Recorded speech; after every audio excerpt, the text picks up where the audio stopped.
T5A कब भरना है, T3 कब भरना है, ये T5A क्या होता है, T5B क्या होता है, एम्प्लॉयर चेंज करना है, ये नया परफॉर्मेंस रिपोर्ट क्या होता है, आर्टिकलशिप कैसे फाइंड करें और रिज्यूम कैसे बनाए, ये सारे सवाल के जवाब इस वीडियो में मैं दूंगा आपको।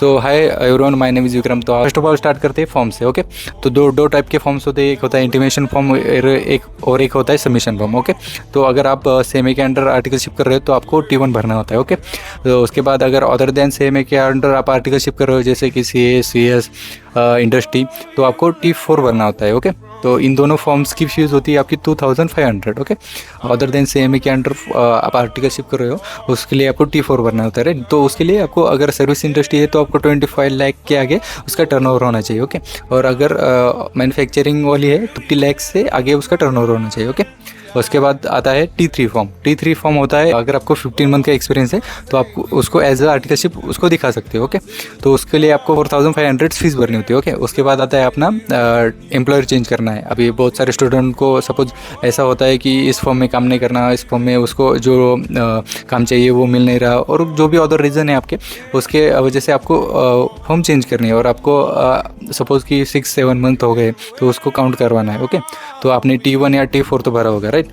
तो वो इंटीमेशन हो गया। उसके बाद आपको सबमिशन करना है उसका। ओके, तो सबमिशन के लिए आपके पास होता है T5 form. Okay, total submission के 3 फॉर्म होते हैं, T5A, T5B and only T5। Okay, तो आपको वो जो आर्टिकलशिप करी आपने उसको सबमिट करना है, तो आपको T5 भरना है, ओनली T5। ओके, तो वो सबमिट हो जाएगी, सपोज 6 मंथ की वो सबमिट हो जाएगी। उसके बाद आपको रिमेनिंग पर पीरियड के लिए आर्टिकलशिप करनी है, तो आप क्या करोगे, आप T5 भरने के बाद आपको 1000 रुपीज़ पे करने का आएगा। ओके, वो पे करने के बाद आपको फिर से आर्टिकलशिप स्टार्ट करनी है नए एम्प्लॉयर के अंडर। ओके, वो इंडस्ट्री भी हो सकती है, वो फॉर्म भी हो सकती है। ओके, जो सेम फॉर्म है तो आपको T1 भरना है, और अदर देन सेम फॉर्म है जैसे इंडस्ट्री, CA, CS वगैरह, तो आपको T4 भरना है अगेन सेम। उसके बाद आर्टिकलशिप कंप्लीट होने के बाद 15 मंथ कंप्लीट होने के बाद टोटल वो ओल्ड प्लस न्यू वाला 15 मंथ कंप्लीट होने के बाद आपको T5 भरना है, ओनली T5 अगेन। ओके, और उसके बाद आता है T5A एंड T5B। ओके, ये दोनों फॉर्म में भी बहुत कन्फ्यूजन हो रहा है अभी।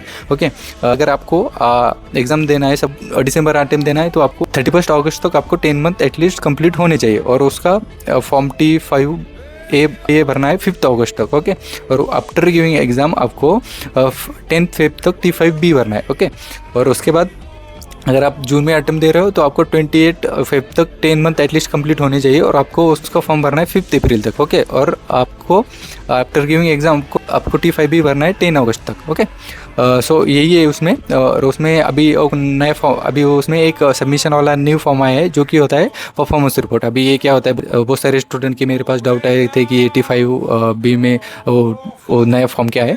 तो अभी देखो, सिंपल सा फॉर्म है, उसमें बेसिक ज़्यादा बेसिक चीज़ें जो कि आपने काम करा है इस फॉर्म में या इंडस्ट्री में, वो सारा लिखना होता है। एक लेटर हेड पे सब लिखना होता है कि तुमने क्या काम करा है, क्या एक्सपीरियंस है आपका उधर, ऐसा।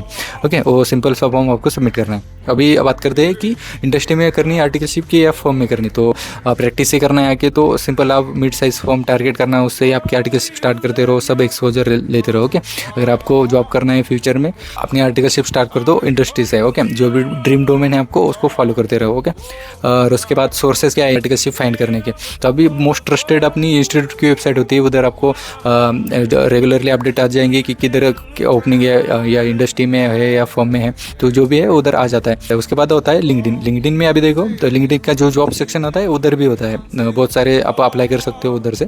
और उसके बाद सेम एस्पिरेंट जो लिंक्डइन पे पेज, उधर हम डेली अपडेट करते हैं वैकेंसीज, तो आपके लिए यूज़फुल हो जाएगा। और उसके बाद व्हाट्सएप के भी बहुत सारे ग्रुप्स हैं जो वैकेंसीज पोस्ट करते हैं।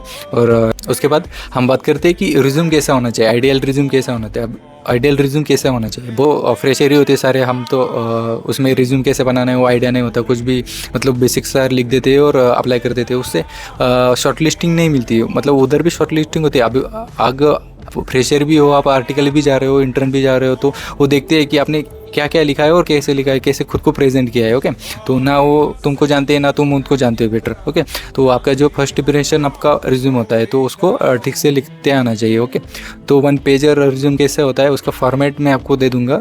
उसके बाद उसमें मेल में क्या लिखना है वो सारी चीज़ें मैं आपको कंबाइन करके दे दूंगा। बस आर्टिकलशिप कमेंट करो भी डाउट हो आपको तो आप कमेंट बॉक्स आपके लिए खुला है, तो या DM भी कर सकते हो मेरे को। ओके, सो बस इतना ही। तो थैंक्स फॉर वॉचिंग।